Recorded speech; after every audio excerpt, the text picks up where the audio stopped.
Hey, I'm Kevin, and this is HFX By Bike, a channel all about getting around Halifax by bike. It's late December, and the natural video to make before signing off for the holidays is a gift guide for the cyclist in your life. Unfortunately, I'm not really a bike guy. I don't really have a good sense of what's out there, and so I probably wouldn't make a very good product reviewer. And besides, other people have already done this much better than I ever could, so you should just go watch their videos instead. So, in lieu of making last-minute additions to your shopping list, I'm going to go over some non-infrastructure things your city could do to make it easier to get around by bike. These options represent a short list of some of the most popular ideas that people suggested on social media. This is the stocking stuffer option for the city on a budget. Part of the reason I started HFX by Bike is that even if you're interested in getting around by bike, the best way of doing so is often not obvious. The bike network and how it fits together is probably not something you're exposed to unless you've already spent a lot of time thinking about it and possibly even researching it in detail. This isn't an individual failing. The tools that we use to plan trips around the city are mostly designed around driving, but bikes aren't allowed on all the roads the cars are, and a lot of the busier, higher speed roads that do allow bikes are going to be no-go zones for all but the most confident of riders. On the flip side, there are a lot of paths that bikes can take that cars can't, and most navigational tools are essentially blind to this fact. This has shown up in a few of my videos, where I'll be making a trip through a part of the city I've never biked through before, and Google Maps or other navigational apps will start giving me bad directions. This takes the form of ignoring bike infrastructure that's present and attempting to plot a course through disconnected infrastructure pieces by creating a hypercircuitous route. This is really common in the suburbs, where there's less of a coherent bike network to plan routes with, but it happens in the urban core too. The most egregious example I see on a regular basis is the Bears Road multi-use path in West End Halifax. Even when planning a short trip between points on the bike network where the path is the obvious, most direct route, navigation apps will ignore it and instead direct cyclists to a less direct and less safe path along Mumford. Or, in the opposite direction, biking uphill along Bears right next to the path on a road that doesn't have an on-ramp onto it. This even happens on the city's local street bikeways, where cars get diverted at intersections bikes can pass through. Online directions will often attempt to divert the bikes too. All of this is totally unnecessary. Online navigation tools actively solicit collaboration with local governments to make routes better.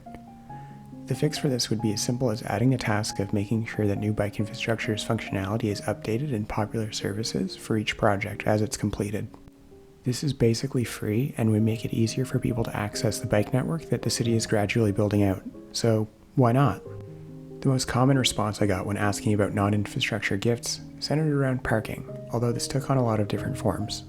Some high-demand areas on or near the bike network routinely don't have enough bike parking to accommodate everyone that wants to make trips during peak hours. That's nuts. A full-size bike rack at a cost of under $1,000 and taking up the same space as a single car parking space can fit 8 to 16 bikes at once. In the places where there's routine bike parking shortages, throwing a few $1,000s at improved bike parking facilities would make a huge quality of life improvement. Some parts of the city, even destinations like grocery stores right next to the bike network, don't have bike parking at all. Again, this is an easy, inexpensive fix, so we should just do that. But it's not just an issue of capacity. People's parking needs can vary based on the kind of trip that they're making and even the kind of bike that they're riding. I wouldn't think twice about locking my bike to this rack outside of the train station if I were just popping in to retrieve a package. I would be hesitant to leave my e-bike locked to it if I were working in the area all day, and if I were taking the train to Moncton, it would never occur to me to bike to the station and leave my bike parked there for a week or more. The market for bikes is radically different than what it was even 10 years ago. It's now common to have bike racks populated by $1,000 to $3,000 e-bikes instead of $200 to $300 beaters. But almost all of the bike parking options in the city are exposed to the elements and anyone wanting to try their luck at cracking a lock. The city isn't completely lacking for examples. Scotia Square has a secured, high-capacity bike room available, but only for people working in the building. Smaller scale versions of the same concept, taking the form of bike lockers or hangars, could work if dotted around the urban core. Start small and expand based on demand. This is credibly a service that people will be willing to pay for, and at 8 or more bikes per space, could actually start to add up. More varied and more secured parking formats would let people make more trips around the city by bike, confident that there's somewhere to park when they arrive, and that their ride is going to be waiting for them when it's time to leave. This works well for places like transit terminals, effectively extending the population that can reasonably access lower-cost transportation options. For the discerning city with an eye to mode shift, consider starting a bike share program. The way these programs typically work is by having docks of bikes in set locations around the city.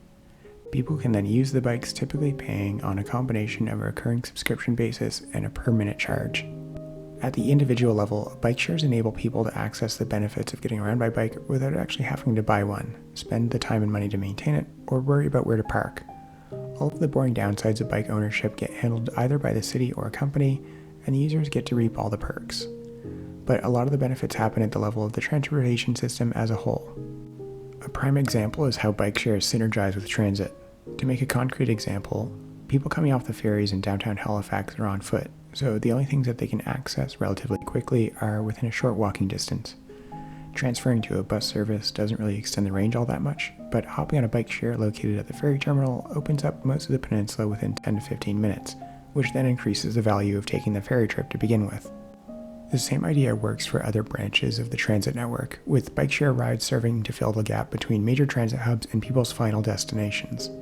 Bike shares can also work as a cost-saving measure for suburban commuters looking to avoid hundreds of dollars a month in parking costs in the downtown core.